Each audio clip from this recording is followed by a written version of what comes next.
안녕하세요. 물리학 원 개념 완성 수업 시작하겠습니다. 이번 수업 시간에 배울 내용은 물질의 자성입니다. 저번 시간에 우리는 전류가 흐르는 도선에서 나타나는 자기적인 현상을 살펴보았습니다. 그런데 클립이나 모처럼 전류가 흐르는 도선이 아니더라도 자석을 가까이 가져가면 반응하는 물체들이 있습니다. 걔네들은 왜 그럴까요? 그 원인에 대한 해답을 바로 자성이라는 개념 속에서 찾을 수 있습니다. 오늘 수업 시간에는 먼저 자성이 무엇인지 알아보고요. 자성을 강자성, 상자성, 반자성 세 가지로 나눠서 각각의 특징을 살펴보겠습니다.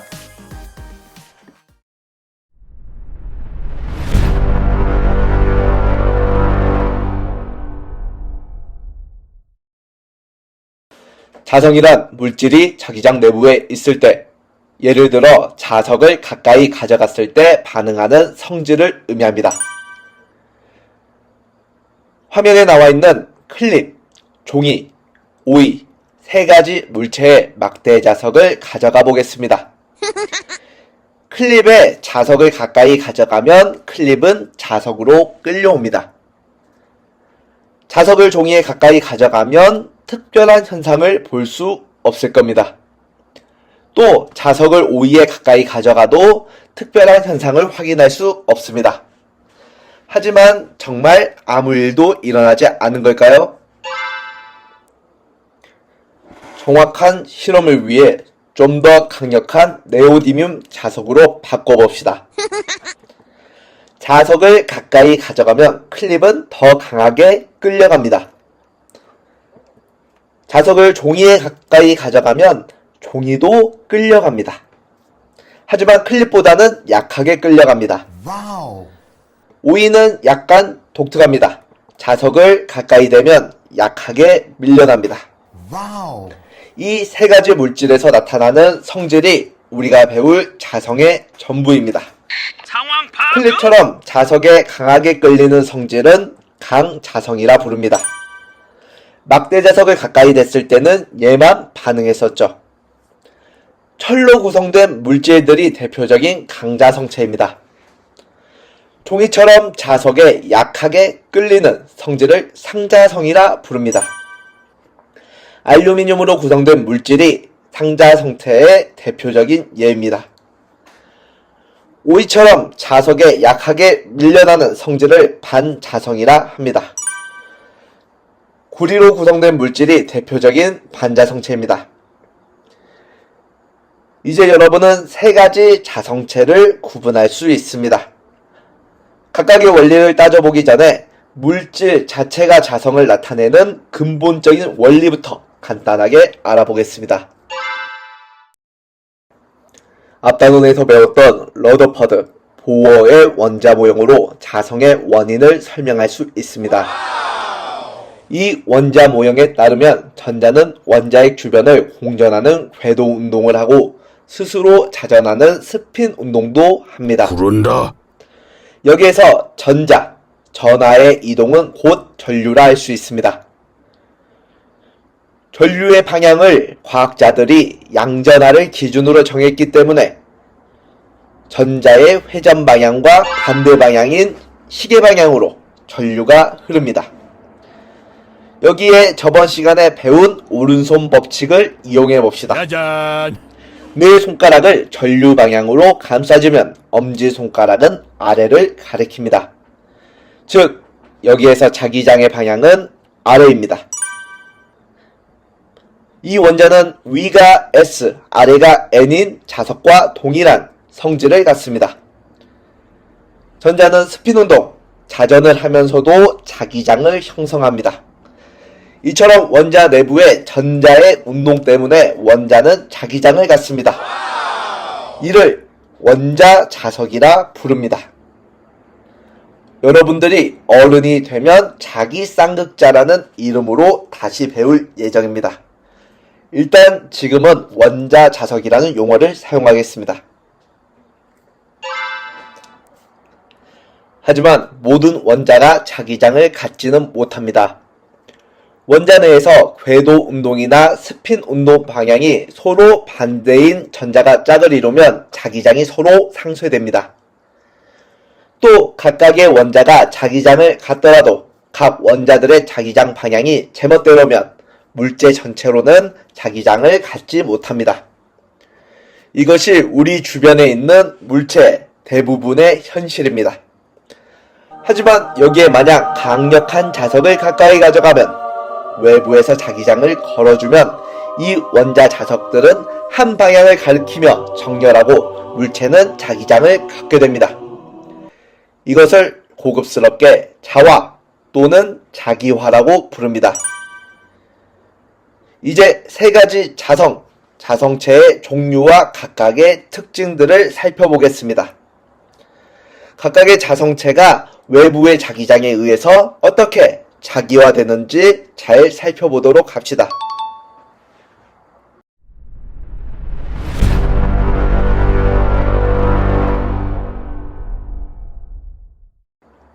먼저 강자성체에 대해 알아보겠습니다.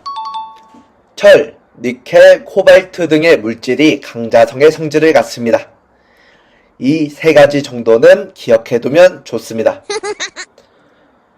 먼저 오른쪽의 그림을 봅시다. 강자성체 내부에서는 같은 방향의 자기장을 갖는 원자들은 서로 끈끈하게 상호작용합니다.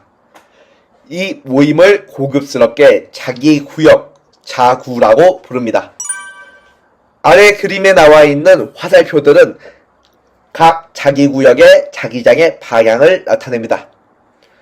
외부 자기장이 없을 때는 자기구역의 자기장들이 제멋대로죠. 그래서 전체적으로 자기장을 거의 갖지 않습니다. 외부 자기장을 걸어주면 자기구역이 정렬되어 강하게 자화됩니다. 잠깐만 방향을 따져볼까요? 자기장의 방향은 N극에서 S극 방향이니까 오른쪽입니다. 그리고 자기구역들도 오른쪽을 향하여 배열했습니다. 즉 강자성체는 외부 자기장과 같은 방향으로 정렬, 자기화되는 특징을 보여줍니다. 와우. 강자성체의 자기장 방향을 이용해 왼쪽이 S극, 오른쪽이 N극인 자석으로 생각할 수 있습니다. 각각의 자석과 서로 끌어당기는 힘, 인력이 작용함도 확인할 수 있습니다. 그래서 클립에 자석에 S극을 갖다 대건 N극을 갖다 대건 끌려오게 됩니다. 강자성체만의 중요한 특징이 한 가지 더 있습니다. 외부 자기장을 제거한 후의 그림을 잘 봅시다. 놀랍게도 제거한 후에도 대부분의 자기구역이 오른쪽을 향합니다. 와우. 즉 자기화된 상태, 자성을 유지합니다.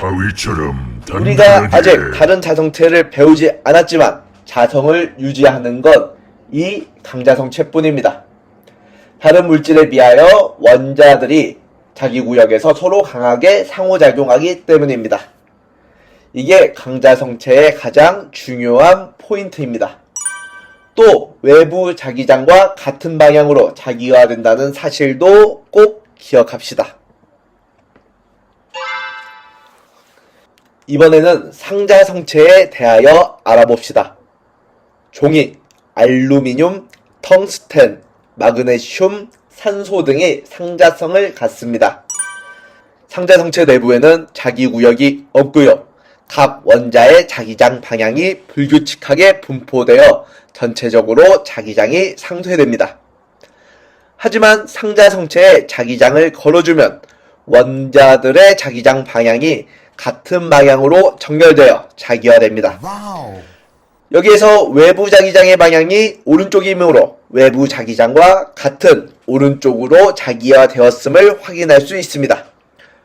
이를 자석으로 나타내면 짜잔! 이렇게 나타낼 수 있습니다. 각각의 자석과 인력이 작용함을 또 확인할 수 있습니다. 이 상태에서 외부 자기장을 제거하면 원자들은 다시 제멋대로인 상태로 돌아옵니다. 자기화된 상태도 당연히 사라집니다. 강자성체와 비교하면 상자성체들은 오합지졸입니다. 상자성체에서 중요한 포인트는 외부 자기장과 같은 방향으로 자기화된다는 사실입니다. 또 상자성체인 물체를 기억해야 한다면 처음 실험에서 사용한 종이와 우리가 주변에서 쉽게 구할 수 있는 알루미늄에 주목합시다. 마지막으로 반자성체에 대해 알아보겠습니다. 구리, 유리, 플라스틱, 금, 수소, 물 등이 반자성을 갖습니다. 반자성체는 원자 자체에 화살표가 없습니다. 반자성체 내부의 원자들은 이미 내부에서 상쇄되어 자기장 자체를 갖지 않습니다. 하지만 반자성체에도 자기장을 걸어주면 원자들이 동일한 방향의 자기장을 갖습니다. 이때 이 자기장은 외부 자기장과 반대입니다. 와우. 이제 이 물체는 왼쪽이 N극, 오른쪽이 S극인 자석으로 표현할 수 있습니다. 그렇다면 각각의 자석들과 첨력이 작용한다는 걸, 약하게 밀린다는 사실을 확인할 수 있습니다. 와우. 또 상자성체처럼 반자성체도 오합지졸들입니다. 외부 자기장을 제거하면 자기화된 상태가 사라집니다. 우리가 기억해야 될 포인트는 다들 눈치챘죠? 외부 자기장과 반대 방향으로 자기화되어 척력이 작용한다는 사실입니다. 반자성체인 물체들을 하나하나 기억하고 싶다면 구리와 물에 주목합시다. 먼저 구리는 도체이지만 반자성체입니다. 전기 전도도와 자성은 다른 특징임을 나타내는 대표적인 물체입니다. 가끔씩 악랄한 출제자들이 페이크로 자주 넣기 때문에 기억하면 언젠간 도움이 될 겁니다. 물은 반자성체이기 때문에 대부분의 생명체들 역시 반자성을 띱니다. 5위의 자석을 가까이 하면 밀려나는 이유도 설명할 수 있고 개구리 같은 생명체도 자석을 이용해 공중부양시킬 수 있습니다. 그리고 이런 미래 계획을 세운 사람이라면 지금이라도 정신 차리고 다른 계획을 준비합시다.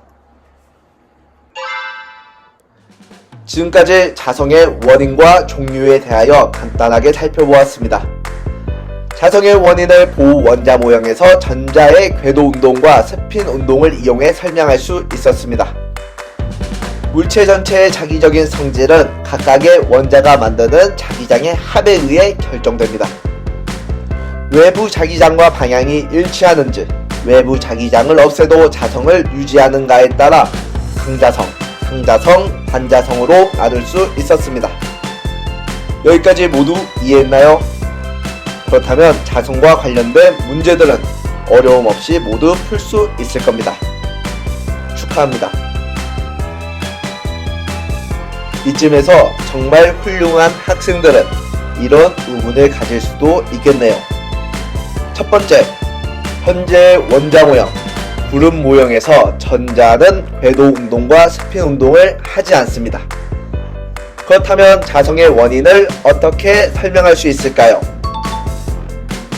혹시 이런 의문이 든 학생들은 이러한 개념들을 찾아봅시다. 정말 현명한 선택이에요. 또 실제 물질에는 엄청난 개수의 원자들이 있는데 자기장의 합을 어떻게 계산할까요? 이 의문을 해결하기 위해서는 통계적인 방법을 사용해야 됩니다. 물리에서는 통계역학이라고 부릅니다. 전략적인 선택이군요. 그리고 온도에 따라서도 자기적인 성질이 달라진다고 합니다. 혹시 알고 있나요? 이것 역시 통계역학에서 다루고요. 자성이 변화하는 성질을 퀴리 온도라는 걸 찾아보면 우리가 쉽게 찾을 수 있습니다. 훌륭한 판단의 표본이로군. 혹시 지금이라도 궁금증이 생긴 사람들은 찾아보고요. 물질의 자성 수업 여기에서 마치겠습니다.